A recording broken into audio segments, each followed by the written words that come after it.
The St. Regis Atlanta Ballroom glittered like a jewelry box that night, all crystal chandeliers and champagne flutes catching the light. October had brought cool air to Georgia, and the city's elite had gathered in their finest silks and wool blends, their laughter rising above the string quartet playing something tasteful and forgettable in the corner. Robert Chen stood near the bar with his hand resting on Isabella Moreno's lower back, his fingers splayed possessively across the red silk of her dress. He watched his wife across the ballroom and felt absolutely nothing. 9 years of marriage had reduced Olivia to background noise, pleasant and functional as wallpaper. She stood alone near the champagne fountain in a dove-gray gown that probably cost more than she wanted to admit, and Robert thought about how she had become exactly what he needed her to be: quiet, convenient, invisible. His hand slid lower on Isabella's back. Let Olivia see. Let everyone see. He deserved this. He had earned this. Years of playing second fiddle to his golden boy brother Michael. Years of being the disappointment, the backup plan, the spare son. Isabella laughed at something he said, her dark eyes bright with wine and attention, and Robert felt powerful in a way his wife had never made him feel. Across the ballroom, Olivia Chen stood perfectly still with a champagne flute she had not sipped from in 20 minutes. She wore the dove-gray Vera Wang that had required 3 months of careful budgeting, small amounts skimmed from grocery money and gas money, and the household account Robert never looked at because he assumed she was too simple to hide anything from him in. The dress fit perfectly. The dress was beautiful. The dress was completely wasted because her husband had not looked at her once since they arrived. She had known about Isabella for 2 weeks. The hotel receipt tucked into Robert's gym bag had been the confirmation, but Olivia had suspected for months before that. The late nights that smelled wrong, the phone calls he took in the garage, the way he looked through her at breakfast like she was furniture he had stopped noticing years ago. She should have felt devastated. She should have felt something sharp and terrible, the kind of pain that breaks a person open. Instead, she felt numb. And then, cutting through the champagne haze and string music and polite Atlanta society laughter, someone spoke.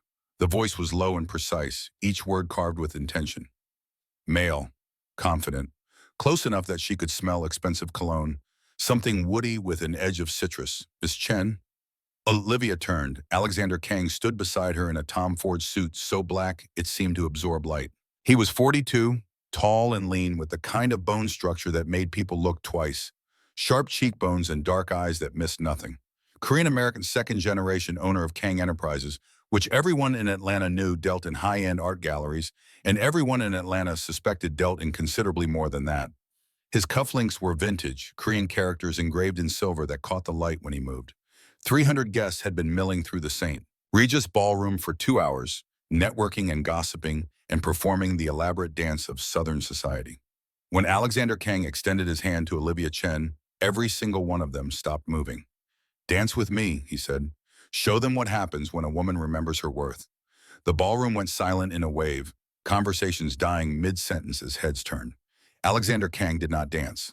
Alexander Kang did not attend social functions unless absolutely necessary. Alexander Kang certainly did not make public gestures that could be interpreted as romantic or protective or anything other than coldly strategic.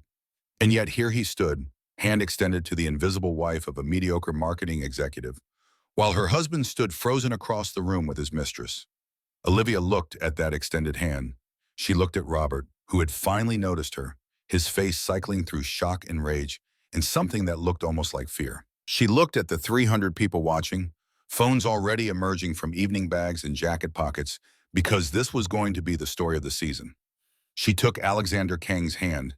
His palm was warm and dry against hers, his grip firm without being aggressive.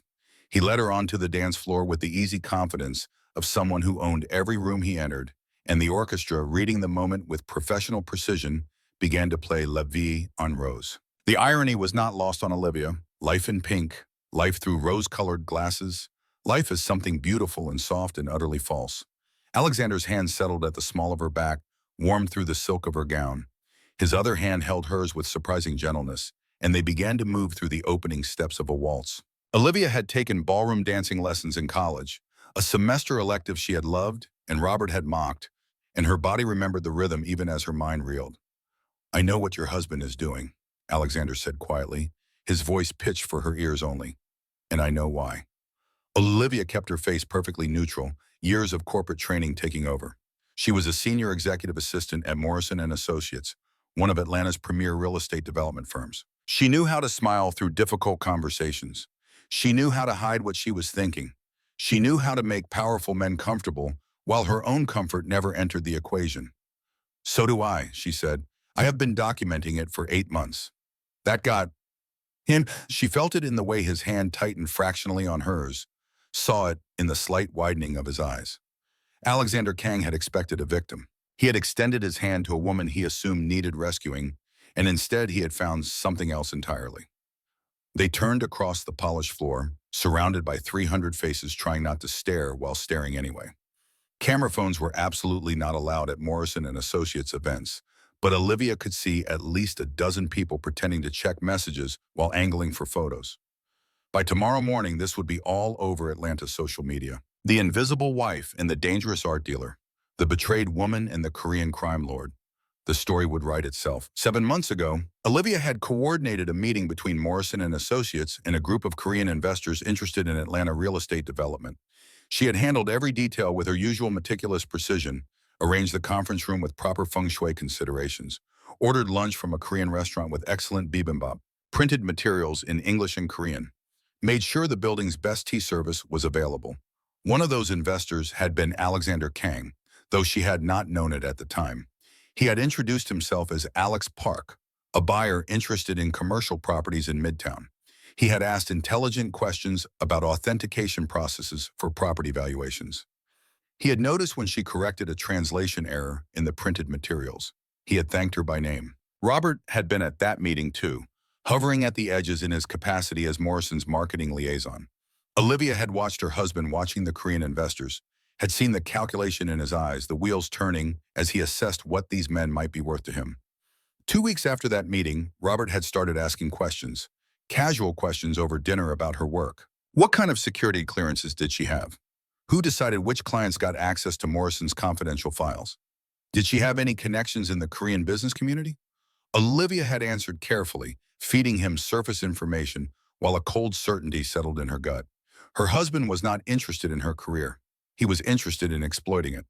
"Your husband approached my organization 6 months ago," Alexander said as they turned past the champagne fountain. "He wanted to use Morrison's client list to identify high net worth collectors, marks for art fraud schemes." The pieces clicked into place with terrible clarity. Robert's sudden interest in art galleries, the weekend trips to Miami and New York he claimed were marketing conferences, the encrypted laptop he kept locked in his office. "He did not know who you really were," Olivia said. It was not a question. Alexander's mouth curved in something that was not quite a smile. "No. He thought I was just another dealer looking for angles. I have been watching him since." They danced in silence for several measures. Olivia could feel Robert's eyes burning into her back, could sense the ripple of gossip spreading through the ballroom like a wave. Victor Morrison, her employer, stood near the bar with an expression she could not read. Isabella had gone pale, her hand clutched around Robert's arm. "I have evidence," Olivia said quietly. "Financial crimes, possible homicide, but I do not know what to do with it." She felt Alexander's attention sharpen, his focus narrowing to exclude everything but her face. This close, she could see flecks of gold in his dark eyes, could see the faint scar above his left eyebrow. "What kind of evidence?" 8 months of forensic documentation. Every transaction my husband made through our joint accounts. Offshore transfers, falsified tax documents, communications with people I did not recognize. She paused, then took the leap. And timeline correlations with his brother's death 2 years ago. The song was ending. The final notes of La Vie en Rose hung in the air like smoke. And around them, the ballroom seemed to hold its breath. Alexander guided her through the last turn with perfect precision, brought her to a stop in the center of the floor under the largest chandelier where everyone could see them clearly. He released her hand but did not step away immediately. Instead, he reached into his jacket pocket and withdrew a simple white business card. No name, no company, just a phone number embossed in black ink. "Call me when you are ready to stop surviving and start winning," he said, pressing the card into her palm. His fingers were warm against hers, steady and certain. 24 hours, Mrs. Chen. After that, your husband will have moved assets you do not even know exist. Olivia looked down at the card, then back up at Alexander Kang. "This is not rescue, is it?" "No," he said. His voice was quiet, honest in a way that made something tighten in her chest. "This is recruitment. I do not save people, Mrs. Chen. I partner with them if they are strong enough." He stepped back and gave her a slight bow, formal and respectful and utterly correct. Then he turned and walked away, moving through the crowd with the easy confidence of someone who had just made his point and had no need to linger for the aftermath. Olivia stood alone in the center of the dance floor, holding a business card and feeling the weight of 300 gazes pressing against her skin. She did not look at Robert. She did not look at Isabella. She looked at the card in her hand and felt something she had not felt in years bloom in her chest, dangerous and bright and absolutely terrifying. Choice. For the first time in 9 years, Olivia Chen had a choice. The Saint. Regis' parking garage smelled like concrete and expensive car exhaust. Olivia sat in her Range Rover, the champagne silk gown tangled around her legs, and stared at her phone screen. 52 missed calls, 73 text messages, all from Robert. "Where are you? You are making a scene. Everyone is talking. Come home now." She deleted each message methodically, one after another, watching the notification count drop. Her hands were steady. That was the surprising part. Her hands should have been shaking. Her whole body should have been shaking. Instead, she felt crystalline, clear, as if something that had been blurred for years had suddenly come into sharp focus. The brown envelope sat on the passenger seat. It had arrived by courier that afternoon while she was getting ready for the gala. No return address, just her name typed on the front in plain black letters. Inside, 6 photographs, Robert and Isabella. Different locations, different dates, all time-stamped in the bottom corner. The oldest was from 9 months ago. The newest was from last Tuesday. 9 months ago was 1 month before Michael died. Michael Chen, Robert's older brother, had been everything Robert was not. Successful, charming, genuinely kind. He had married Isabella Moreno 4 years ago after meeting her at an immigration law conference. She had been brilliant and beautiful, a rising star in her field, and Michael had loved her with the sort of uncomplicated devotion that made even cynical people believe in romance. Michael had died of heart failure 2 years ago. He was 43, athletic, no warning signs except the congenital heart condition he had managed carefully since diagnosis 5 years earlier. The doctor said sometimes these things happened. Sometimes the medication regimen just was not enough. Sometimes hearts failed. Olivia opened her laptop from the back seat. She kept it there always now, part of her careful preparation. Robert thought she was just a secretary who scheduled meetings and ordered lunch. Robert had no idea she had been a forensic accountant before they married. She had given up her career 7 years ago because Robert asked her to. He had presented it as concern, as wanting to take care of her, as believing she deserved to work less and relax more. She had been 29 in love, stupid enough to believe that being loved meant making yourself smaller so someone else could feel bigger. For 7 years, she had been a senior executive assistant. For 7 years, she had pretended her brain was ordinary. Her skills were basic. Her ambitions were limited to organizing other people's schedules and making sure the right coffee was at the right meetings. For 8 months, she had been building Case. The encrypted folder opened with 3 password layers. Inside, spreadsheets cross-referenced by date and account number. Bank statements downloaded from their joint accounts. Credit card bills saved as PDFs. Screenshots of Robert's browsing history from the laptop he thought was secure. Wire transfer confirmations for offshore accounts she had tracked through 3 shell companies. $2.7 million. That was the total Robert had embezzled over 3 years. From their joint accounts. From Morrison and Associates clients whose confidential information he had stolen. From the tech firm where he worked, where his business partner David Reynolds was currently facing fraud charges because Robert had forged David's signature on transfer authorizations. $2.7 million that Robert thought he had hidden carefully enough. Olivia cross-referenced the photographs with Robert's calendar entries, with the credit card transactions, with the dates money had disappeared from their accounts. The pattern was brutally clear. Every date Robert had been with Isabella corresponded to a transfer. Every hotel receipt matched a withdrawal. Every piece of jewelry he had bought her, every expensive dinner, every weekend trip to Miami, could be traced directly back to money stolen from accounts Olivia had access to because she was his wife. But the timing, that was what made her stomach turn cold. She pulled up the timeline she had constructed 3 months ago when she first started suspecting the truth. 3 weeks before Michael died, Robert had researched heart medication interactions on his personal laptop. He had downloaded PDFs about digoxin toxicity. He had visited websites about how beta blockers could be manipulated to cause cardiac events. Michael had been on both digoxin and beta blockers for his heart condition. Michael had died at home, in his bed, with Isabella beside him. The autopsy had found heart failure consistent with his pre-existing condition. No one had thought to test for medication tampering because why would they? Olivia stared at the timeline, at the pattern she had pieced together through months of careful documentation, and felt something crack inside her chest. Not grief for Michael, though she felt that too. Something else. The final splinter of the illusion she had been living inside. She was married to a man who had murdered his brother. Her phone buzzed, Robert calling again. She declined it and pulled up the phone number Alexander Kang had given her. No name attached, just 10 digits embossed on expensive cardstock. She dialed before she could talk herself out of it. He answered on the first ring. His voice was calm, unsurprised, as if he had been waiting with the phone in his hand. Mrs. Chen, Olivia took a breath. I am ready. Tell me what you know. 20 minutes later, a black Mercedes S-Class pulled up beside her Range Rover.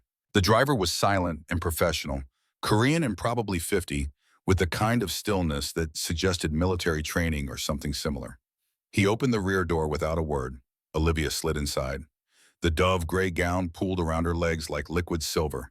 The door closed with the solid thunk of German engineering, and they pulled out of the parking garage into the Atlanta night. She watched the city lights blur past the tinted windows. Midtown gave way to Buckhead, gave way to the northern suburbs where the real money lived in houses hidden behind gates and old trees. The Mercedes moved smoothly through traffic, and Olivia sat perfectly still, her hands folded in her lap, her mind turning over everything she knew and everything she was about to learn. The driver did not speak. The car did not have music playing. There was only the soft hum of the engine and the whisper of tires on asphalt, and Olivia's own heartbeat steady in her ears. She thought about 9 years of marriage, 9 years of making herself smaller, quieter, less. 9 years of being told her career made Robert feel inadequate.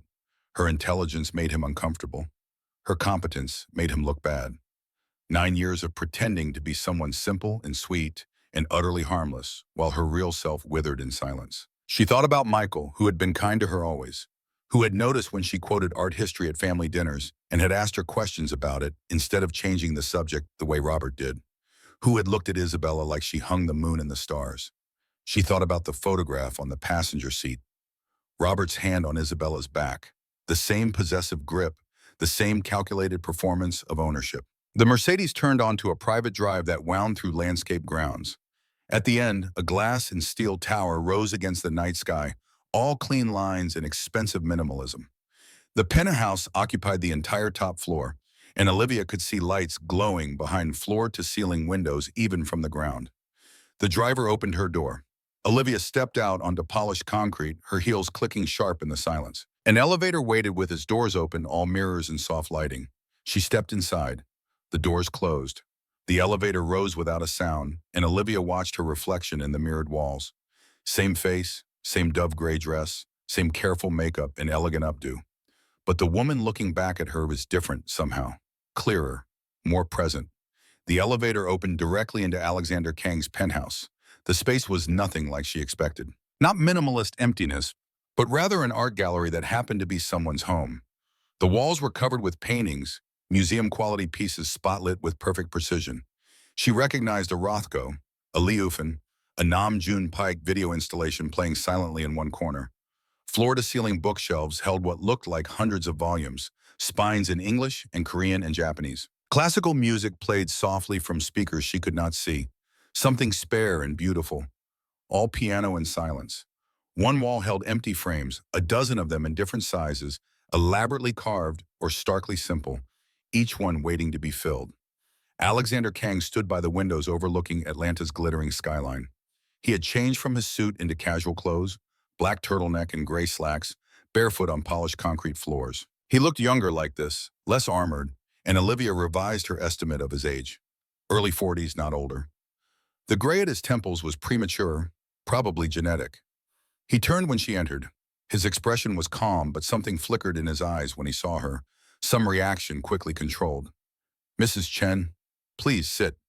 He gestured to a low sofa facing those tremendous windows. A glass coffee table held tea service, proper Korean tea in a celadon pot with matching cups. Not wine. Not champagne, tea. He had been paying attention at the gala, had noticed she drank only water. Olivia sat. The sofa was expensive and uncomfortable in the way very expensive furniture often was, designed for looking at rather than using. Alexander poured tea into both cups with practiced precision, the movements ritualistic and soothing. He settled into the chair across from her, and for a moment they just looked at each other. Assessing, calculating, two chess players studying the board. Your husband has been selling Morrison and Associates confidential information to my competitors, Alexander said without preamble. Client lists, acquisition targets, property valuations. He has been doing it for 6 months. Olivia sipped her tea. It was Seajock, first flush green tea, delicate and expensive. I know.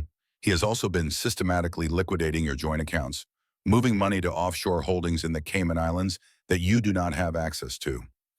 I know that too. $2.7 million over 3 years. Alexander's eyebrows rose fractionally.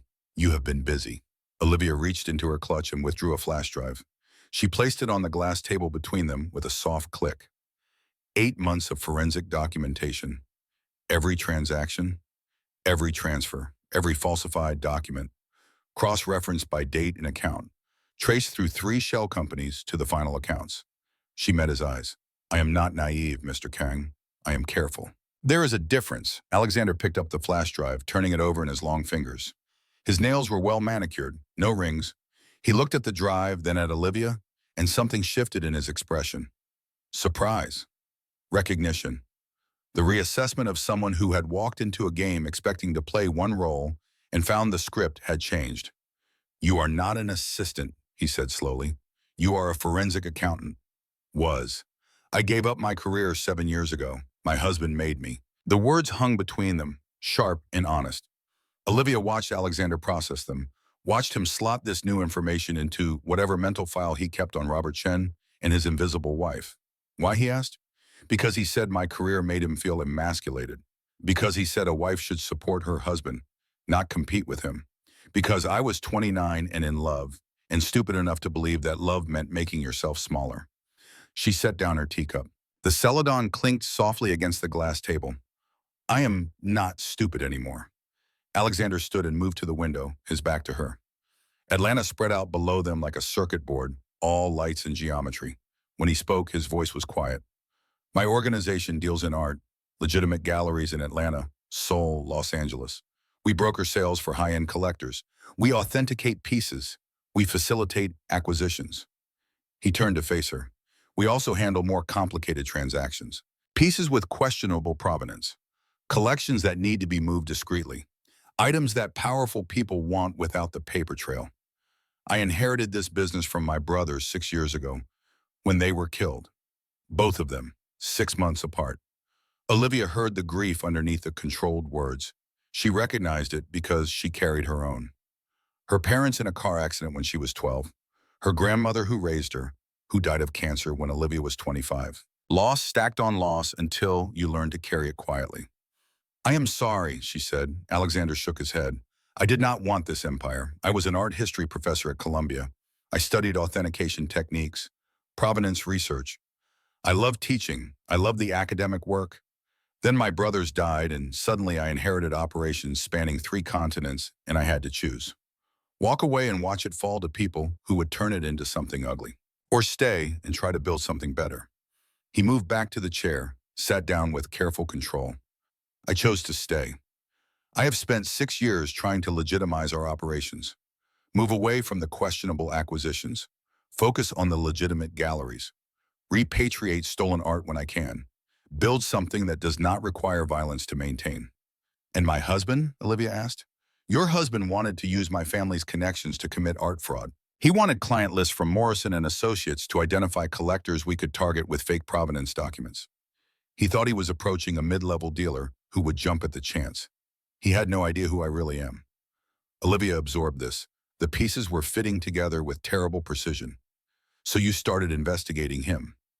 Alexander nodded, and I found much more than I expected. The embezzlement, the corporate espionage. And then I found the timeline around your brother-in-law's death. Michael. The name dropped between them like a stone. Michael Chen died of heart failure, Alexander said carefully.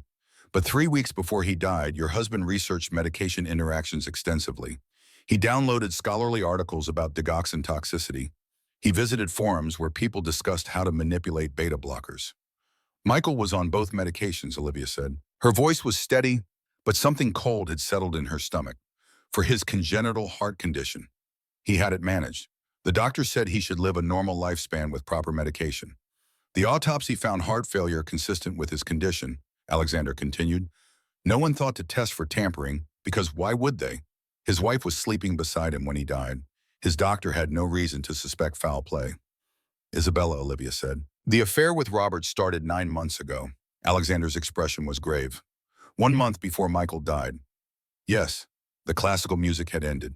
In the silence, Olivia could hear her own heartbeat, could hear the whisper of Atlanta traffic far below, could hear the terrible logic clicking into place in her mind. It was not an affair that led to murder, she said slowly. It was murder that required an affair. Alexander said nothing. He did not need to.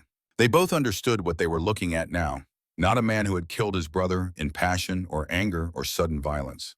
A man who had planned it, who had cultivated Isabella, who had researched methods, who had tampered with medication and then waited patiently for the inevitable result. A man who had documented everything in his search history because he was arrogant enough to think no one would ever look. Olivia set down her teacup with hands that were finally shaking. I have been sleeping beside a murderer for 9 years. You did not know. I should have.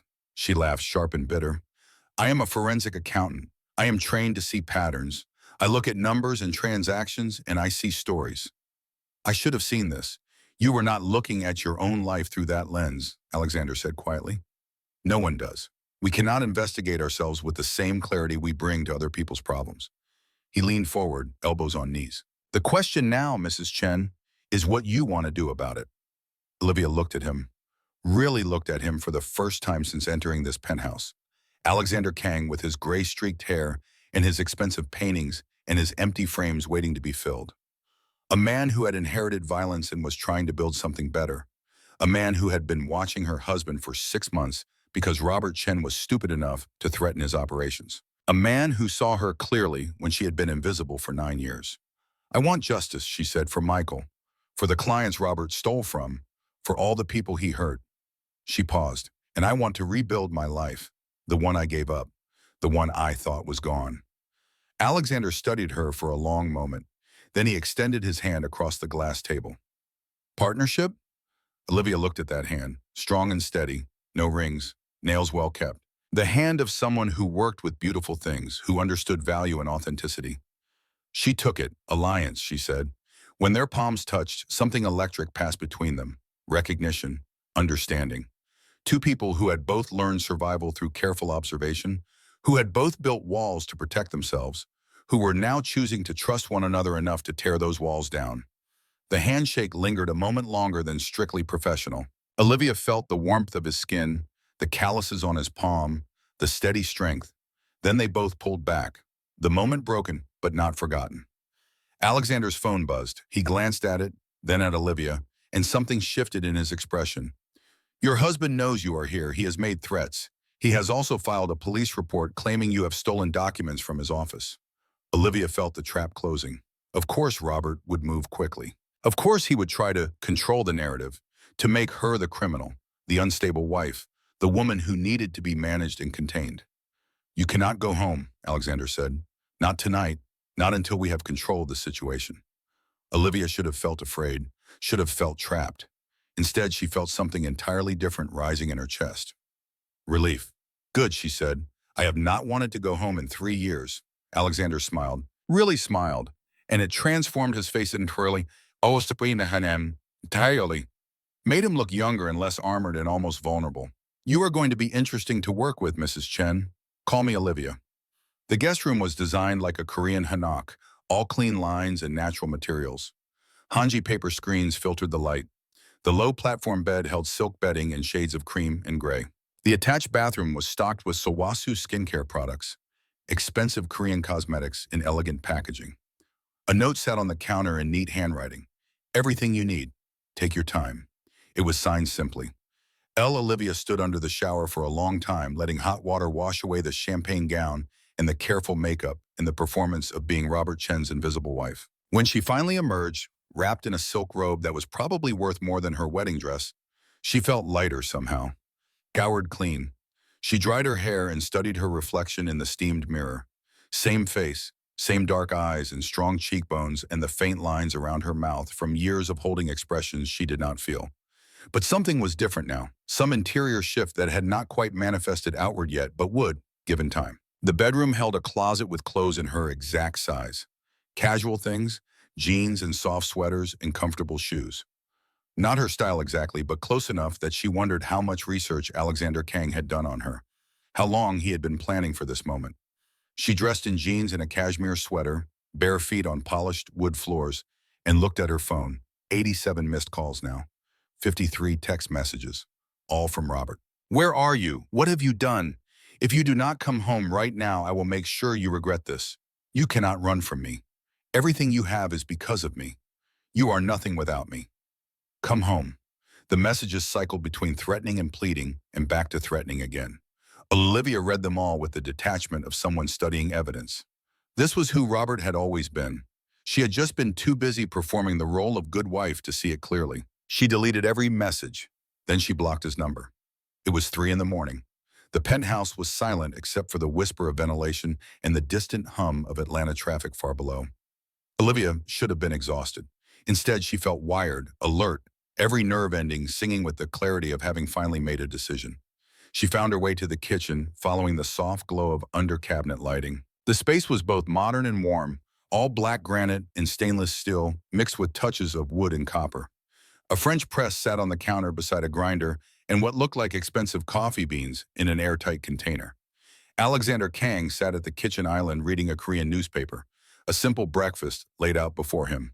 White rice in a stone bowl, kimchi, myeokguk, seaweed soup, still steaming in a ceramic bowl. He was reading, glasses pushed up on his head, bare feet hooked around the stool rungs, looking nothing like a dangerous crime lord, and everything like an ordinary man having breakfast at 3 in the morning because sleep would not come.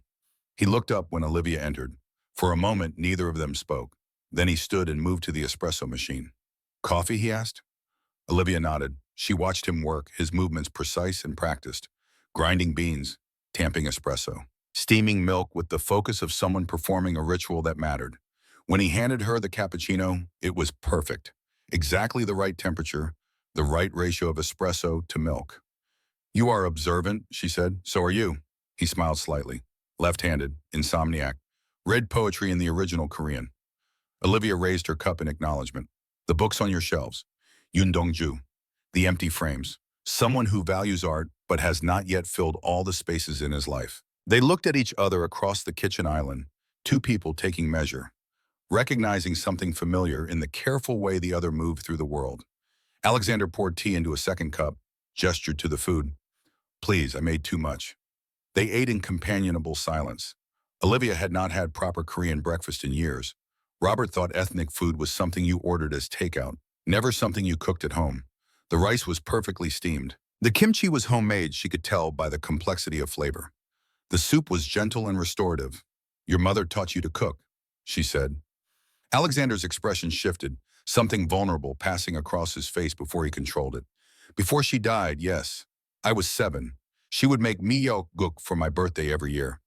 After she died, my father remarried and my stepmother was kind, but she did not know how to make the things my mother made." He set down his spoon. "I taught myself from memory and recipe books. It took years to get it right.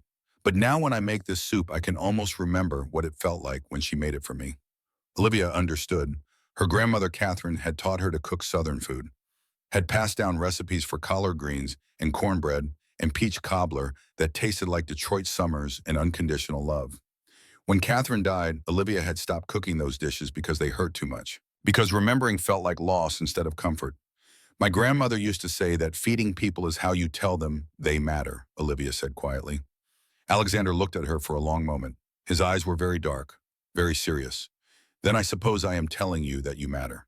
The words settled between them, weighted with meaning neither of them was quite ready to examine. Olivia sipped her coffee and felt something warm bloom in her chest, dangerous and complicated and entirely unexpected. They finished breakfast and washed dishes together in silence that felt easy rather than awkward. Olivia dried while Alexander washed, their movements synchronizing without discussion. When they were done, Alexander made fresh coffee and led her to his home office. The room was all windows and workspace, dominated by a massive desk made from reclaimed wood and steel. Multiple monitors showed what looked like security feeds, email clients, financial tracking software. The walls held more art, including several pieces that Olivia recognized as valuable enough that insurance companies would want them in climate-controlled vaults rather than home offices. Alexander opened a drawer and withdrew a file folder, set it on the desk between them. "Ground rules," he said. "You have full access to this penthouse. The elevator code is 0729, my mother's birthday. You are not a prisoner, Olivia. You can leave whenever you choose." She noticed the shift. "Not Mrs. Chen anymore. Olivia." "But," she said, "but if you leave, I cannot protect you from what your husband will do. He is already building a narrative. Unstable wife, corporate espionage. He will destroy your reputation, freeze your assets, make it impossible for you to work in this city again. And if you stay, we build a case together. We gather evidence. We coordinate with law enforcement. We do this properly so that when we expose your husband, he cannot wiggle free." Olivia opened the folder. Inside were photographs, documents, timelines. Everything Alexander had gathered on Robert over 6 months of investigation. "There is something else," he said quietly. "Detective Sarah Morrison has been investigating your brother-in-law's death. She is Victor Morrison's sister. She never believed Michael's heart failure was natural. She has been building a case for 18 months. Olivia looked up sharply. "Victor knows?" "Victor suspects. He asked Sarah to look into it quietly. When Sarah's investigation started pointing toward your husband, Victor called me. He wanted protection for you before everything broke." The pieces were clicking together. Victor Morrison, her employer for 8 years, who had always been kind to her, who had promoted her when Robert said she should stay in support roles. Victor, who apparently owed some old debt to Alexander Kang's family and had been using his sister's police investigation to protect Olivia before she even knew she needed protecting. "How long have you all been planning this?" Olivia asked. Alexander met her eyes. "Long enough to know that you are not helpless. Long enough to give you options when you are ready. But this is your choice, Olivia. Always. No one is making decisions for you." She believed him. That was the surprising part. She believed this man she had met 6 hours ago, this man with his criminal empire and his elegant hands and his mother's soup recipe memorized from childhood. "Then I am staying," she said, "and I am not staying as someone you protect. I am staying as someone you work with." She pulled out her own laptop from her bag, opened the encrypted files she had built over 8 months. "I have identified 47 fraudulent transactions. I can testify, but I need leverage against Robert that goes beyond money." Alexander studied her screen, his eyes tracking across her meticulous spreadsheets. "What if I told you Michael did not just die from tampered medication? What if Robert was planning to kill him for over a year?" He opened another file on his computer, turned the screen so Olivia could see. Encrypted messages intercepted from Robert's laptop. Search history going back 14 months. Notes in Robert's handwriting, photographed from his office. "This was not impulse," Alexander said quietly. "This was premeditated murder." Olivia felt ice settle in her stomach. She had suspected. She had known on some level, but seeing the evidence laid out like this, seeing the calculation and patience her husband had brought to murdering his own brother, made it real in a way that turned her blood cold. They worked through the morning as dawn broke over Atlanta. Olivia took over Alexander's desk, spreading out her materials, building timelines that incorporated both her evidence and his. Post-it notes in 3 colors: yellow for financial crimes, pink for corporate espionage, blue for Michael's murder. Alexander made coffee and answered phone calls in Korean, his voice a low murmur in the background. Sometimes he switched to Mandarin or Japanese, and Olivia realized his business empire was considerably larger than Atlanta's gossip suggested. He managed conversations spanning time zones, always polite, always controlled, code switching between languages with an ease that spoke to genuine fluency rather than business proficiency. Around 10 in the morning, Olivia's phone buzzed. Nathan Chen, her brother. They had not spoken in 6 years. She stared at the name on the screen. Alexander noticed. "Someone important?" "My brother," Olivia said quietly. "We had a falling out over Robert. Nathan tried to warn me 6 years ago that my husband was not who I thought he was. I did not listen. Nathan gave me an ultimatum. Robert or him. I chose Robert." The phone stopped ringing. A minute later, a voicemail notification appeared. Olivia played it on speaker. Nathan's voice, familiar and strange after so long, filled the office. "Liv, I saw you at the gala last night. Saw you with Alexander Kang. I know you are angry at me. I know we have not talked in 6 years, and that is my fault for pushing you away, but please, please be careful. That man is dangerous. I am worried about you. Call me back." Olivia deleted the message. Alexander watched her but said nothing. "He was right about Robert," Olivia said. "And I spent 6 years too proud to apologize. Too deep into my marriage to admit I had made a mistake. You are admitting it now. Now might be too late. It is never too late to rebuild family." Alexander's voice was quiet, certain. "I lost both my brothers. I would give anything to have one more conversation with them. Do not waste the chance you have." The words landed with weight. Olivia looked at the phone in her hand, at the blocked messages from Robert and the unanswered call from Nathan. Two men, two entirely different kinds of love, or what passed for love. One that tried to make her smaller.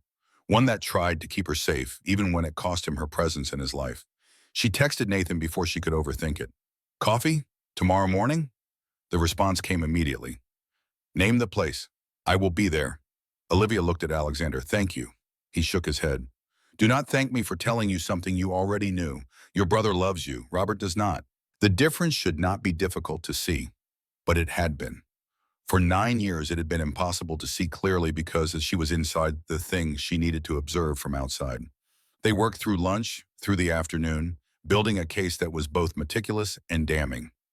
Olivia felt herself slipping back into her old self, the forensic accountant who could look at transactions and see stories, who could track money through layers of obfuscation and emerge with clarity. This was who she had been before Robert convinced her to be less. Around 6 in the evening, Alexander ordered Vietnamese food. They ate on the living room floor, using chopsticks, surrounded by papers and laptops and the evidence of a long day's work. "You are good at this," Alexander said. "Better than my analysts. I was good at it before." Olivia smiled slightly. "I just forgot." "You did not forget. You were not allowed to remember. There is a difference." The words settled something in Olivia's chest. She had spent so long thinking she had chosen to give up her career, had chosen to be supportive, had chosen to be less ambitious. But choice required freedom, and she had not been free in a very long time. "What happens now?" she asked. "Now," Alexander said, "we wait for your husband to make his next move, and we prepare our counter." As if on cue, his phone buzzed. He read the message, his expression darkening. "Your husband has filed a restraining order against you. He claims you are mentally unstable, that you have been stalking him and Isabella. He has also frozen all your joint accounts." Olivia felt the trap tightening. Robert was following the abuser's playbook perfectly. Isolate, discredit, control the narrative, make her the problem. "Then we escalate too," she said. Her voice was steady, cold. "We expose him, everything, the embezzlement, the espionage, Michael's murder. We destroy him before he can destroy me." Alexander looked at her with something like admiration in his dark eyes. "That," he said, "is exactly what we are going to do." Morning arrived with the particular clarity that comes after sleepless nights spent making irreversible decisions. Olivia stood at the floor-to-ceiling windows of Alexander Kang's penthouse, watching Atlanta wake beneath a sky streaked pink and gold, and felt the weight of what came next settling over her shoulders like armor. Behind her, she heard the soft pad of bare feet on polished concrete. Alexander appeared with 2 cappuccinos, steam rising in gentle spirals. He had showered but not dressed formally yet, still in comfortable clothes that made him look less like the dangerous art dealer Atlanta whispered about, and more like a man who collected poetry and made his mother's soup from memory. "Your brother will be at Catalyst Coffee at 9, he said, handing her the cup. His security would handle the location sweep, make sure Robert had not anticipated the meeting. Olivia sipped the coffee. Perfect again. The precision with which Alexander observed the world extended to the smallest details, and she was beginning to understand how someone that attentive had built an empire on knowing what others overlooked.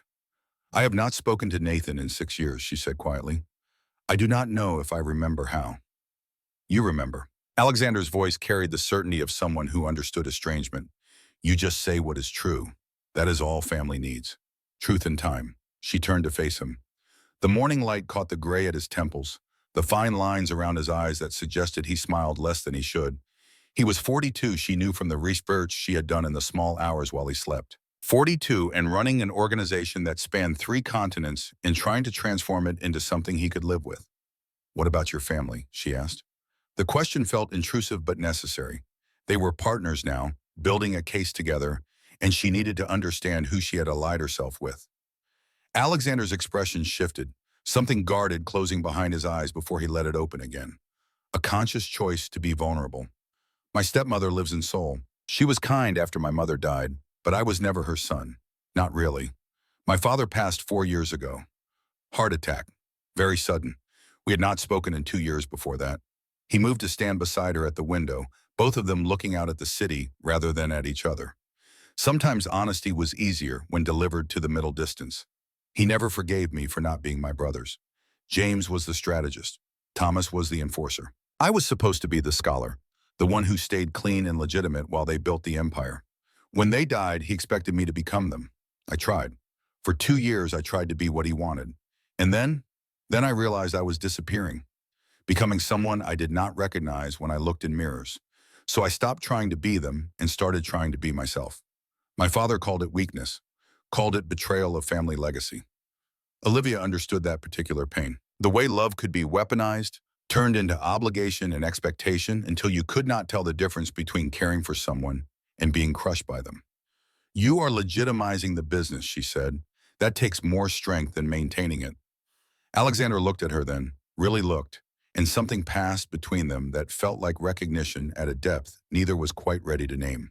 His phone buzzed, shattering the moment. He read the message, and his expression hardened into the controlled mass she was learning meant trouble. Robert has contacted the Atlanta Journal-Constitution. He is giving an interview this afternoon. Claims you have been stealing from Morrison and Associates, that you are having an affair with me, that he is the victim of your manipulation. The fury that rose in Olivia's chest was cold and precise, a scalpel rather than a hammer.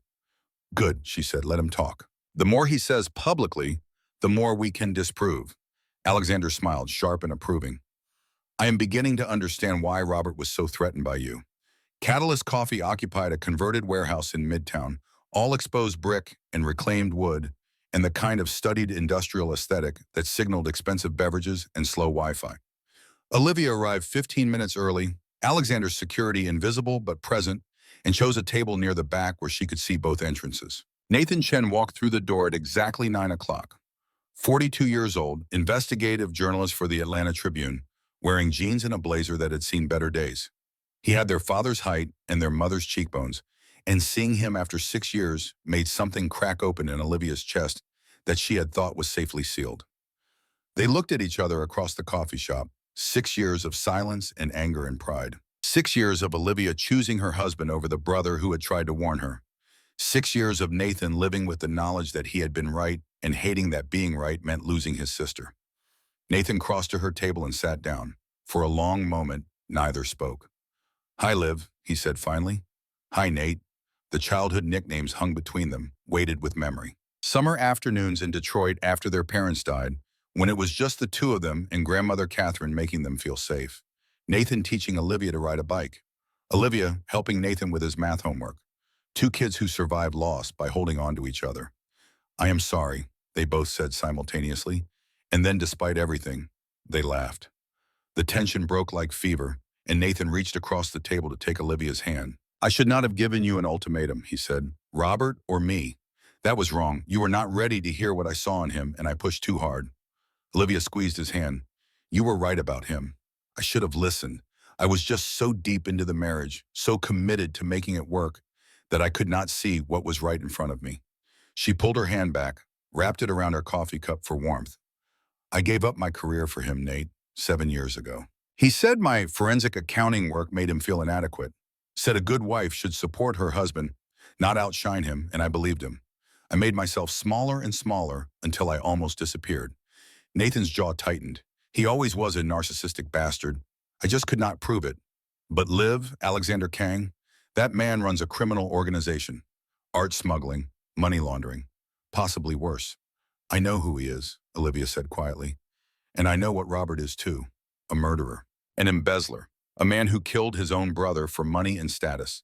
She pulled out her tablet, encrypted files already open, showed Nathan the evidence she had compiled, 8 months of documentation, financial crimes laid out in meticulous detail, timeline of Michael's death cross-referenced with Robert's research into medication tampering. Nathan scrolled through the files, his journalist's eye catching on the important details. The smoking guns buried in spreadsheets and search histories. When he looked up, His expression was grim. "This is Pulitzer-level investigative work," he said. "Liv, you could take this to the FBI yourself. You do not need Kang." "But I do," Olivia said, "because Robert has already started his counteroffensive, restraining order, frozen accounts, police reports claiming I stole company documents. By tomorrow, he will have convinced half of Atlanta that I am unstable, dangerous, a woman who needs to be managed. Alexander has resources, connections. He can protect me while we build an airtight case. And Nathan," she leaned forward, "he sees me. After 9 years of being invisible, someone finally sees me." Nathan studied his sister's face. Whatever he saw there made him exhale slowly, the fight draining out of him.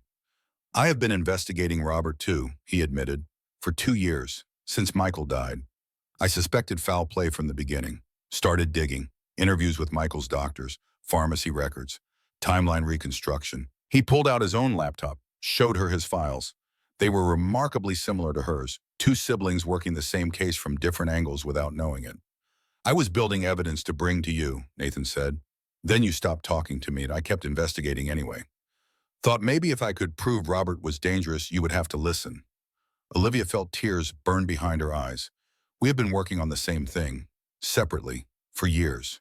"Not anymore," Nathan said. "Now we work together, like we used to." They spent 2 hours at Catalyst Coffee, merging their evidence, building a comprehensive timeline that was damning in its precision. Nathan had sources at the medical examiner's office, contacts in law enforcement, the institutional knowledge that came from a decade of investigative journalism. Olivia had the financial expertise, the access to Robert's documents, the insider view of his methodical planning. Together, they were formidable. When they finally left, Nathan hugged her properly, fiercely, the way he used to when they were kids and the world felt too big and frightening. "I missed you, Liv. I missed you too." She watched him walk away toward his car, then climbed into the Mercedes where Alexander's driver waited.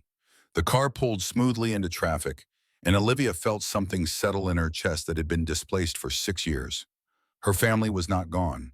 She had just forgotten how to reach for them. The afternoon brought Isabella Moreno. Olivia sat across from her in a private room at Alon's Bakery, expensive coffee cooling between them, and studied the woman who had slept with her husband. Isabella looked hollowed out, designer clothes hanging loose on a frame that had lost weight through stress rather than intention. Her dark hair needed touching up at the roots. Her manicure was chipped. She looked like someone being eaten alive by guilt. "Thank you for meeting me," Isabella said. Her voice carried the faint accent of someone who had learned English as a second language, but spoke it fluently. "I know you have no reason to trust me." Olivia sipped her espresso. "Give me one." Isabella reached into her purse and withdrew a leather journal. She placed it on the table between them with shaking hands. "This is Robert's. I found it 3 months after Michael died. I was looking for insurance documents in his desk, and there it was, hidden in a locked drawer." She pushed it toward Olivia. "Read it. All of it. Then decide whether to hear what I have to say." Olivia opened the journal. Robert's handwriting filled page after page, neat and controlled. Dates, observations, research notes, a clinical record of how to murder someone and make it look natural. March 15th, 2 years ago. Michael's cardiologist increased his digoxin dosage. Current prescription is 0.25 milligrams daily. Research indicates toxicity occurs at serum levels above 2.0 nanograms per milliliter. Death can result from chronic exposure to elevated doses if combined with other cardiac medications. April 3rd. Confirmed. Michael keeps all medications in master bathroom cabinet. Isabella leaves for work before he takes morning doses. Window of opportunity exists. May 8th.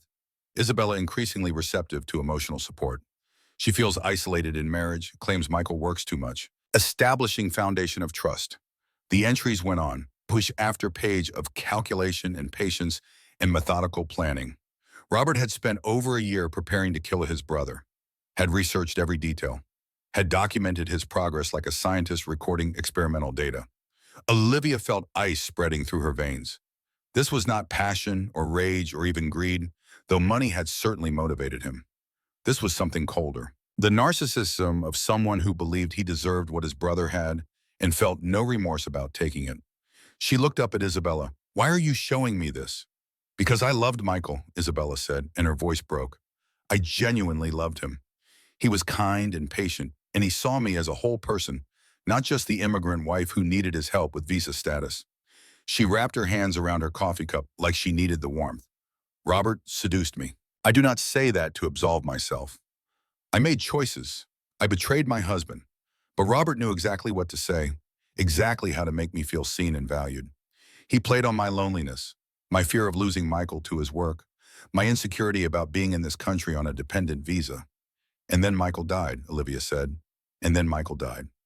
Isabella's eyes filled with tears. And 3 months later, I found the journal. Found out everything had been planned. That Robert had murdered the man I loved, and I had been the perfect accomplice because I was sleeping with the killer. Why did you not go to the police? Because Robert threatened me. Said if I talked, he would claim I helped plan it. That I wanted Michael dead for the life insurance. That as an immigrant with a dependent visa, I would be deported and prosecuted in Mexico where my family lives. He said he had documentation that would destroy me. Isabella leaned forward, desperate. But then I saw what he was doing to you. Saw him treating you the way he treated Michael. Like an obstacle. Like someone who existed only to serve his needs. And I could not let another person suffer because I was too afraid to speak. Olivia studied Isabella's face. The guilt was real. The fear was real. The desire for redemption was real. But something else was there too. Something Isabella was not saying. What else? Olivia asked quietly. Isabella hesitated, then pulled out her phone. Showed Olivia a series of text messages from last week. Robert to Isabella. If you do not support my story about Olivia, I will make sure immigration knows you overstayed your student visa 10 years ago. Your law license will be revoked. You will be deported. Everything you built will be gone. You are still being threatened, Olivia said. Isabella nodded. He has been threatening me for 2 years. I stayed silent because I was terrified, but I cannot anymore. I am working with an immigration attorney, preparing my defense, and I have been working with someone else too. Who? Detective Sarah Morrison. She has been investigating Michael's death for 18 months. She contacted me 6 months ago. I have been her confidential informant, feeding her information about Robert while pretending to still be under his control. Olivia reassessed everything. Isabella was not just a weak woman seeking redemption. She was someone who had been playing a dangerous double game for months, gathering evidence while maintaining the facade of compliance. Why are you telling me this now? Because Sarah Morrison told me to. She said you could connect me with protection I need. Alexander Kang's organization. She said if I testify against Robert, Kang can keep me safe until trial. The pieces clicked into place. Sarah Morrison was Victor Morrison's sister, and Victor had connections to Alexander's family going back decades. This had all been coordinated, a careful web of alliances designed to bring Robert down while protecting everyone he had victimized. I can arrange that, Olivia said. But Isabella, you understand what testifying means? Your role in the affair will be public. Your law career may not survive. I know. Isabella's voice was steady now, determined. But Michael deserves justice. And I deserve to finally tell the truth, even if it costs me everything. They sat in silence for a moment. Two women who had both been manipulated by the same man, both trying to find their way back to something resembling integrity. Did you love him? Olivia asked. Robert, I mean. Isabella shook her head. I thought I did, but it was not love. It was performance. He made me feel like I mattered, but only because I was useful to him. The moment I stopped being useful, he turned on me. She met Olivia's eyes. You know that feeling? You lived it for 9 years. Olivia did know. The slow erosion of self that came from being loved conditionally, being valued only for what you provided rather than who you were. The way Robert's affection had always come with invisible price tags and unspoken expectations. Help me take him down, Olivia said. Testify. Tell everything. We will protect you, and maybe we both get to rebuild something real when this is over. Isabella reached across the table and took Olivia's hand. Thank you, she whispered. Olivia squeezed once, then let go. Do not thank me yet. This is going to get worse before it gets better. But they were both in it now, both committed, both ready to face whatever Robert threw at them because the alternative was remaining silent, remaining complicit, remaining invisible. Evening found Olivia back at Alexander's penthouse, exhausted and wired, her mind racing with everything she had learned. Nathan's evidence, Isabella's testimony. The web of coordination that had been building around Robert for months while he remained arrogantly convinced of his own invincibility. Alexander was in his private gallery when she found him, the separate building connected to the main penthouse by a glass walkway. The space was temperature-controlled and perfectly lit, walls covered with paintings that belonged in museums. Rothko and Liu Fan and Namjoon Pike. Pieces worth millions individually, priceless collectively. But what caught Olivia's attention was Alexander himself, standing before an easel with a half-finished painting. He was painting and he was good. Very good. The canvas showed a recreation of a traditional Korean landscape, mountains and mist, executed with such technical precision that it could pass for an original historical work. "You forge paintings," Olivia said. Alexander turned, brush still in hand. His expression was carefully neutral, waiting to see how she would react. "Past tense," he said. "I used to, before my brothers died." He set down the brush and gestured to the gallery around them. "I was an art history professor, specialized in authentication techniques. I learned how to spot fakes by learning how to make them. The methods, the materials, the small details that separate genuine work from reproduction. And you use that skill for your family business." "Yes." Alexander's voice was quiet, honest. "We would acquire questionable pieces, pieces without proper provenance, or with histories that made legitimate sale impossible. I would create documentation, forge authentication certificates, paint replicas that could pass expert examination." He looked at the canvas on the easel. "I was very good at it. Too good. I started to realize I was erasing history, replacing truth with lies. Everything I loved about art, the way it captures genuine human experience, I was destroying, so you stopped." Alexander nodded. "When my brothers died and I took over the organization, I made a choice. No more forgeries, no more stolen art. We would focus on legitimate acquisitions, on repatriating pieces to their rightful owners when possible. It has taken 6 years and I am not done yet, but I am building something I can live with." Olivia walked through the gallery, studying the paintings with new understanding. These were not just valuable objects. They were Alexander's attempt at redemption, his effort to preserve beauty rather than exploit it. "Show me," she said. Alexander looked at her questioningly. "Show me how you forge. Teach me." He studied her for a long moment, then gestured to a second easel. They spent the next 2 hours in the gallery, Alexander teaching Olivia the technical skills of forgery. How to mix pigments to match historical palettes. How to age canvas and crack paint to simulate centuries. How to capture the particular brushwork style of different artists and periods. It was intimate in an unexpected way. Their heads bent together over paintings, Alexander's hand guiding hers, showing her how pressure and angle created different effects. They did not talk about Robert or murder or the case they were building. They talked about art and technique and the thin line between appreciation and exploitation. When they finally stopped, Olivia's back ached and her hands were stained with paint, and she felt more relaxed than she had in days. "Why did you want to learn this?" Alexander asked. "Because I want to understand you." Olivia looked at him directly. "You are helping me destroy my husband. You are protecting me when you have no obligation to. I need to know who you really are." Alexander cleaned his brushes in silence, then finally spoke. "My mother used to bring me to her favorite artist's studio in Seoul. I was 6 years old. She would hold my hand and we would watch him paint for hours. She said art was proof that humans could create beauty from pain, that we could take suffering and transform it into something that mattered. After she died, my father sold her entire collection, said it was impractical, sentimental. I spent the next 30 years buying back every piece she loved, trying to rebuild what he destroyed." He turned to face Olivia. "I forge paintings because I understand the desire to recreate what was lost. But I stopped because I realized you cannot forge authenticity. You cannot recreate truth. You can only preserve it or destroy it. There is no middle ground."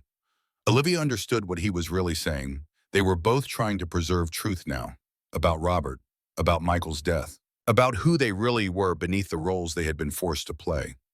She stepped closer to him, close enough to see paint smudged on his jaw, close enough to smell turpentine and expensive cologne.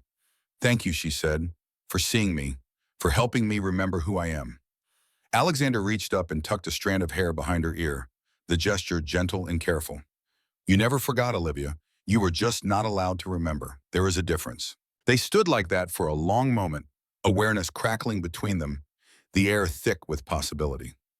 Olivia could feel her heart beating too fast, could feel the pull toward this man who saw her clearly, who valued her competence, who treated her like an equal rather than an accessory. But then Alexander's phone buzzed and the moment shattered. He read the message and his expression went cold and dangerous. "Your husband has given his interview to the Atlanta Journal-Constitution. It goes live online in 1 hour. He claims you have been embezzling from Morrison and Associates, that you are having an affair with me, that he is the victim of your manipulation and mental instability. The words should have hurt, should have made Olivia angry. Instead, she felt only cold clarity, the forensic accountant's mind clicking into gear. Then we release our evidence first, she said. We give everything to Nathan. He publishes it in the Tribune. By the time Robert's interview goes live, the narrative will already be set. He will be the liar trying to cover his crimes, not the victim. Alexander smiled, sharp and approving. I knew I chose the right partner. They had 1 hour to change the story, 1 hour to take control of the narrative before Robert could twist it beyond recognition. They spent that hour working with Nathan via secure video call, feeding him documents and quotes and the carefully constructed timeline of Robert Chen's crimes. Nathan worked with the speed of a seasoned investigative journalist, fact-checking and confirming sources, and building a story that was both explosive and utterly defensible. At exactly 8 p.m., the Atlanta Tribune published Nathan Chen's expose. The headline read, "Local Executive Accused of Murder, Embezzlement, Corporate Espionage." Below it, Nathan's byline and a comprehensive breakdown of Robert's crimes, supported by documentation from Olivia's forensic analysis, corroborated by sources in law enforcement and Morrison and Associates. The article included interviews with David Reynolds, Robert's business partner, who confirmed the embezzlement, with unnamed sources at Morrison and Associates who verified the corporate espionage, with Detective Sarah Morrison, who confirmed an active investigation into Michael Chen's death. And it included quotes from Olivia herself, carefully crafted to present her not as victim but as investigator, the forensic accountant who had uncovered systematic fraud. 20 minutes later, the Atlanta Journal-Constitution pulled Robert's interview. 30 minutes after that, Detective Sarah Morrison issued a warrant for Robert Chen's arrest on suspicion of murder, fraud, and embezzlement. By 9 p.m., Robert was in custody. Olivia watched the news coverage on Alexander's massive television, sitting on his expensive, uncomfortable sofa, and felt something fundamental shift inside her chest. For 9 years, she had been invisible. For 9 years, she had made herself small and quiet and convenient. Tonight, she had made herself impossible to ignore. Alexander sat beside her, close but not touching, and they watched Atlanta's media machine devour the story. Robert Chen's mugshot appeared on screen, his expensive suit rumpled, his carefully maintained facade cracking to show the rage underneath. It is not over, Alexander said quietly. He will try to plea bargain. He will try to implicate others. He will fight. Olivia leaned back against the sofa, exhausted and wired, and somehow at peace despite everything. Let him fight, she said. I am done being afraid of him. She turned to look at Alexander, this complicated man with his criminal empire and his mother's soup and his careful attempt to build something better. Thank you, she said, for everything. Alexander held her gaze, something unspoken passing between them. Something neither was quite ready to name, but both could feel building like pressure before a storm. We are not done yet, he said. But Olivia, when this is over, when Robert is convicted and you are free, yes, I want to take you to dinner. A real dinner. Not strategy, not partnership, just us. Olivia felt her heart skip, felt possibility opening like a door she had thought was permanently locked. I would like that, she said. And in that moment, sitting in an art gallery penthouse watching her husband's arrest on television, Olivia Chen finally understood what it felt like to choose herself, to value herself, to believe that she deserved more than she had been accepting for 9 invisible years. The hardest part was still ahead, the trial, the testimony, the public exposure. But for the first time since standing in that ballroom, watching Robert's hand on Isabella's back, Olivia felt something like hope. She was not invisible anymore. She never would be again. The weeks after Robert's arrest moved with the strange dual rhythm of waiting and acceleration. Legal proceedings ground forward with bureaucratic slowness, while Olivia's life transformed at breathtaking speed. She woke each morning in Alexander's guest room, drank coffee at his kitchen island, and rebuilt herself piece by careful piece from the woman who had been invisible into someone she was only beginning to recognize. Nathan visited most mornings, bringing pastries from the bakery near his apartment and updates on the media circus surrounding Robert's case. Brother and sister sat at Alexander's massive dining table, shoulders touching like when they were kids, and worked through the complicated logistics of family reconciliation while simultaneously preparing for a murder trial. It is strange, Nathan said one morning, 3 weeks after the arrest. Eating a chocolate croissant while discussing our brother-in-law's upcoming arraignment should feel more surreal than it does. Olivia sipped her cappuccino, watching Atlanta's skyline through the floor-to-ceiling windows. We have been living in surreal for so long that normal would feel strange. This at least makes sense. She had testified before the grand jury the previous week, sat in a windowless room and walked 12 ordinary citizens through 8 months of forensic documentation, explaining in precise detail how Robert Chen had stolen $2.7 million and murdered his brother. The grand jury had indicted him on all counts within 2 hours. Detective Sarah Morrison called it the fastest deliberation she had seen in 15 years. The media had been less kind. Atlanta's society pages were divided between those who called Olivia brave and those who called her calculating. The woman who brought down a killer, or the scorned wife seeking revenge. Social media dissected every photograph, every statement, every perceived motivation. Olivia had stopped reading comments after the first 100, called her everything from hero to gold digger to homewrecker. Alexander had been right. Going public meant exposure, meant losing control of the narrative, meant watching strangers debate her character based on incomplete information and personal bias. But it also meant Robert could not touch her anymore. The restraining order had been dissolved. The frozen accounts had been released. Though Olivia had immediately transferred everything to new accounts Robert had no access to. Morrison and Associates had offered her a promotion, Director of Forensic Oversight, which she had accepted with the caveat that she worked 4 days a week. She wanted time to remember who she was beyond her career.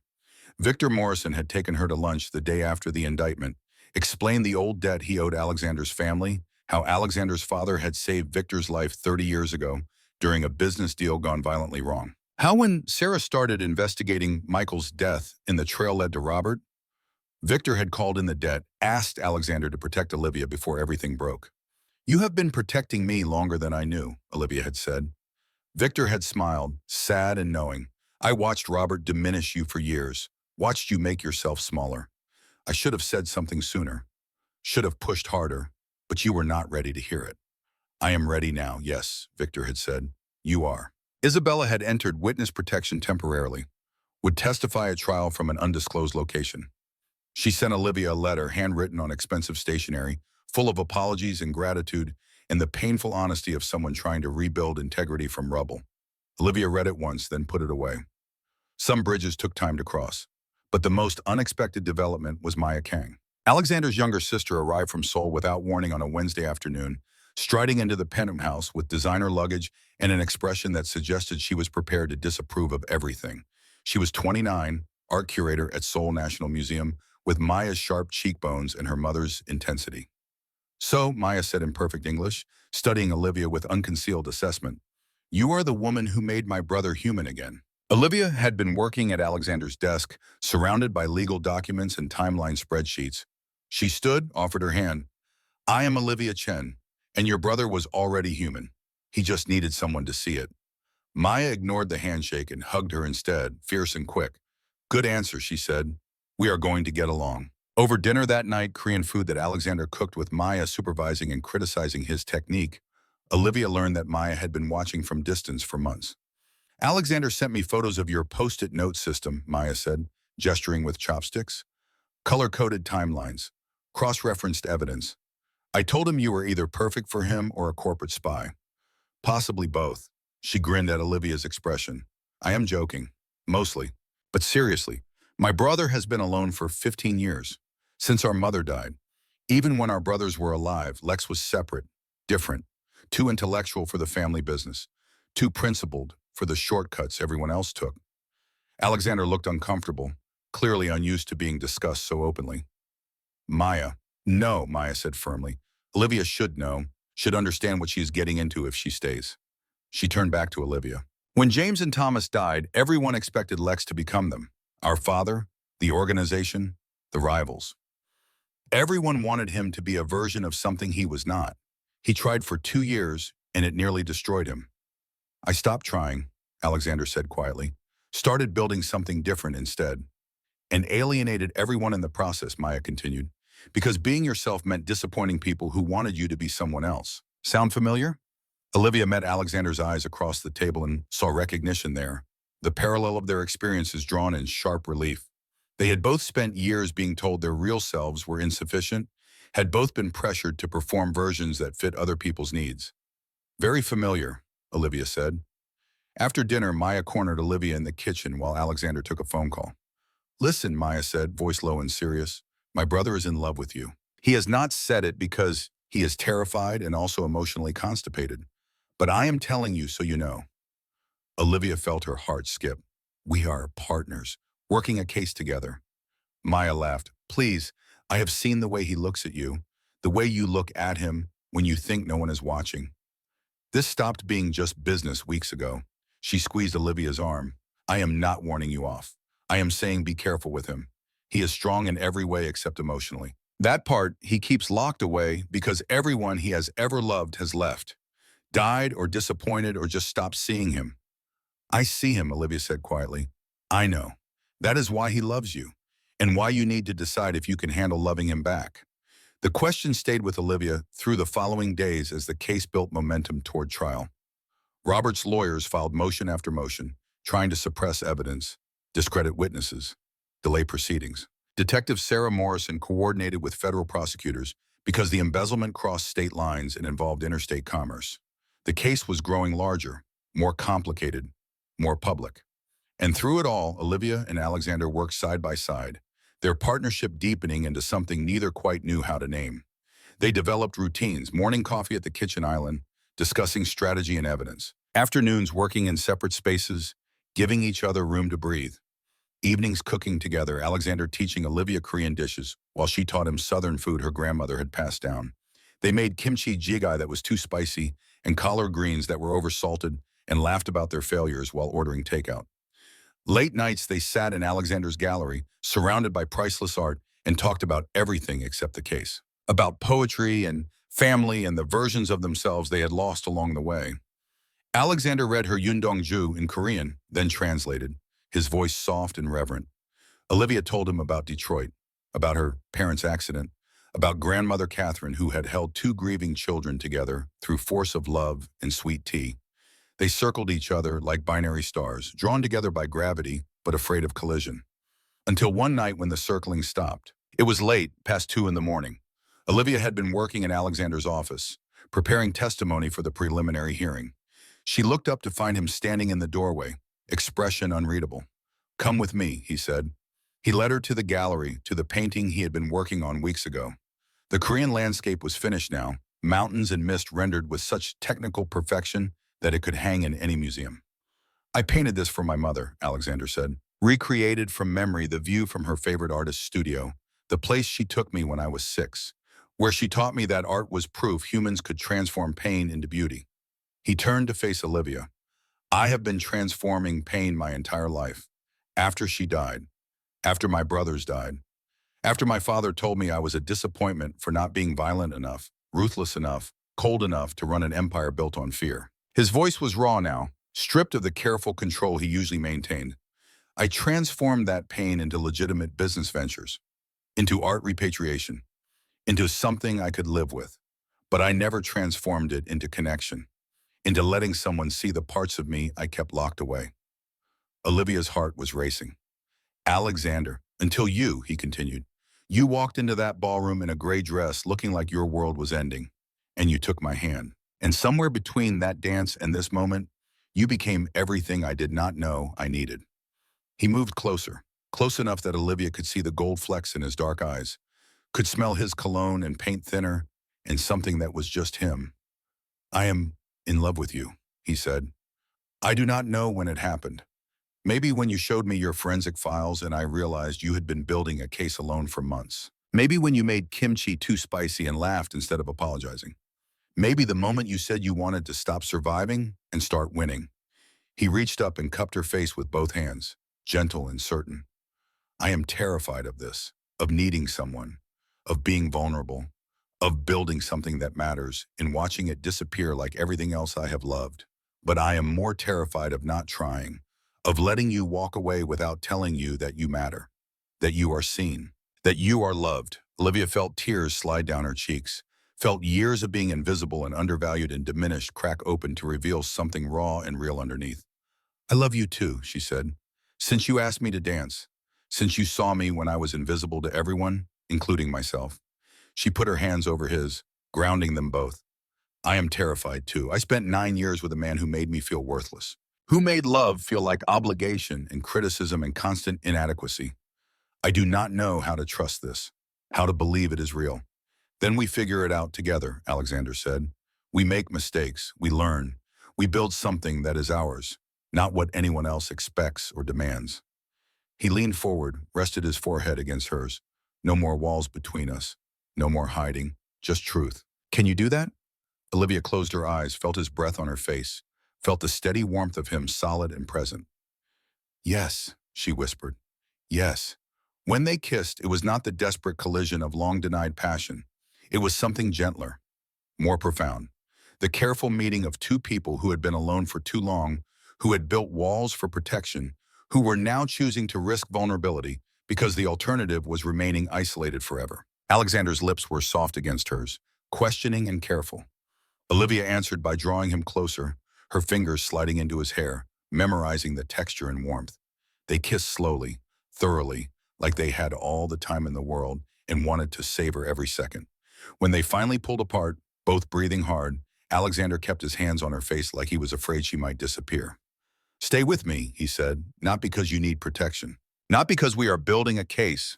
Stay because you want to, because this matters, because we matter. Olivia looked at this complicated man who collected poetry and forged paintings and was trying to transform a criminal empire into something beautiful.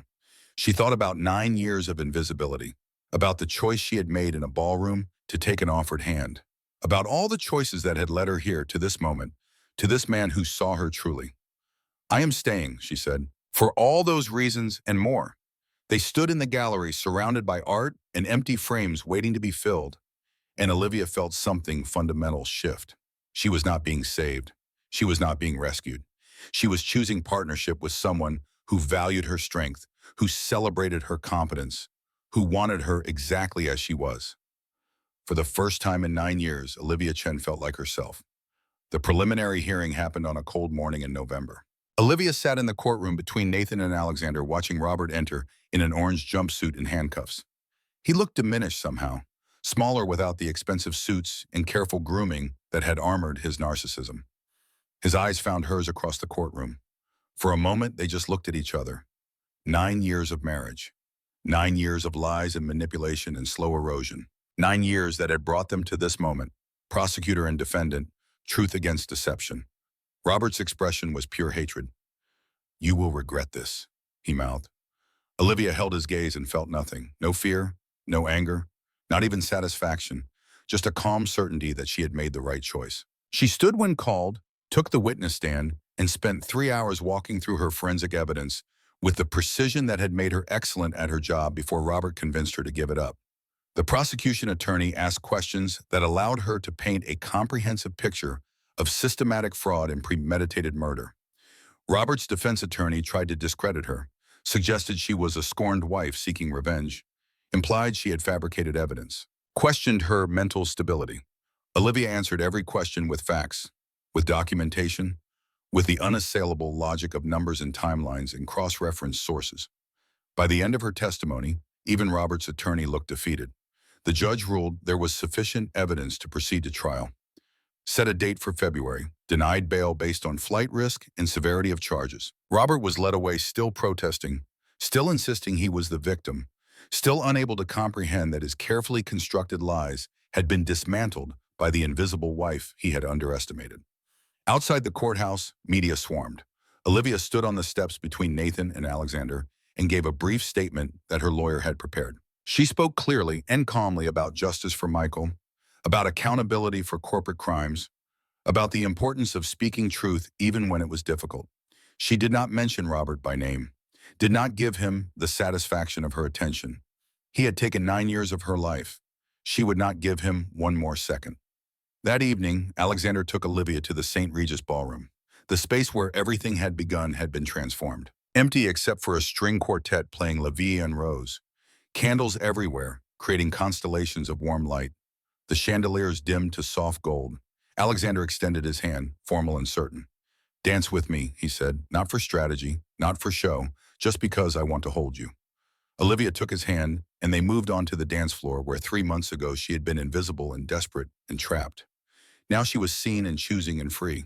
As they turned through the waltz, Alexander spoke quietly. When this is over, when Robert is convicted and you have time to breathe, I want to take you to Seoul, show you my mother's favorite places, introduce you to the grandmother who still thinks I will never settle down. He smiled. Maya has already planned our wedding. I have been warned that resistance is futile. Olivia laughed, felt joy bubble up, unexpected and bright. We have not even been on a proper date, I am aware. Alexander pulled her closer. But I am also certain about you, about us, about building something real that lasts. His expression turned serious. I know you wanted children, that Robert took that possibility from you. We can talk about that when you are ready, adoption or fertility treatments or whatever you want. I just need you to know that I see that dream. I value it. I want to help you achieve it if that is still what you want.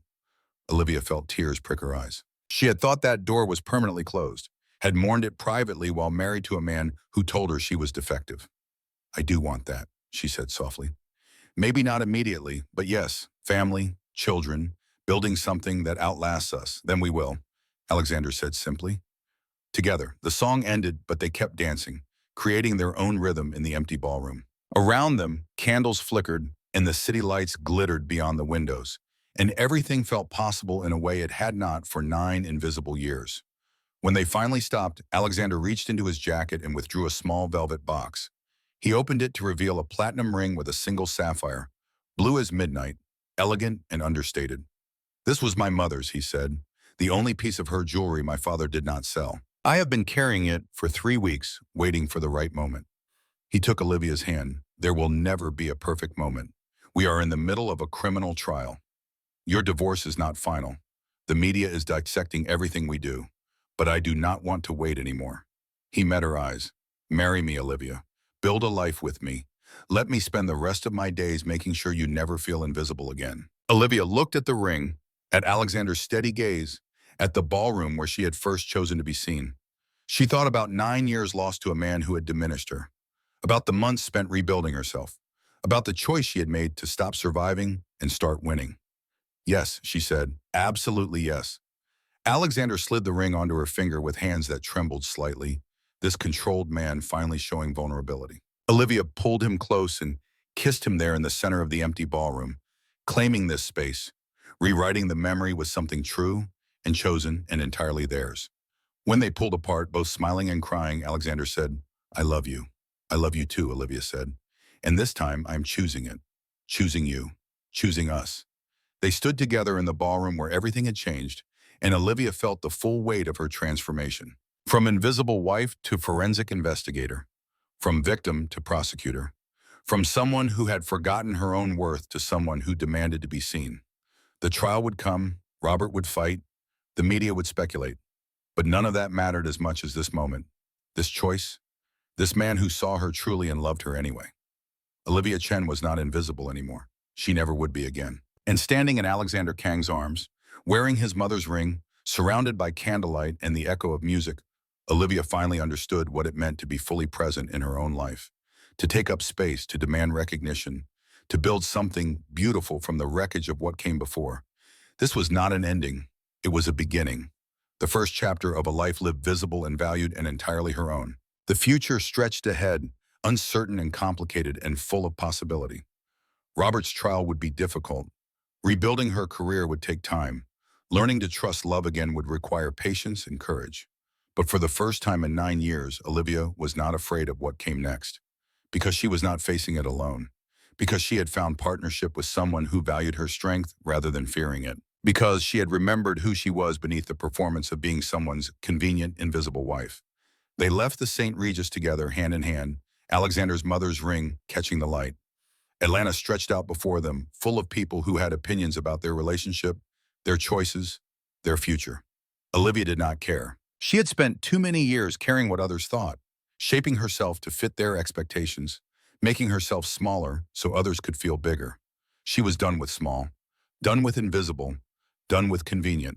She was Olivia Chen, forensic accountant, investigator, survivor, partner to a man trying to transform his empire into something beautiful. And soon wife to someone who saw her truly. The invisible woman had become impossible to ignore. And that, Olivia thought as Alexander opened the car door for her as they drove through Atlanta's glittering night toward whatever came next was exactly how it should be.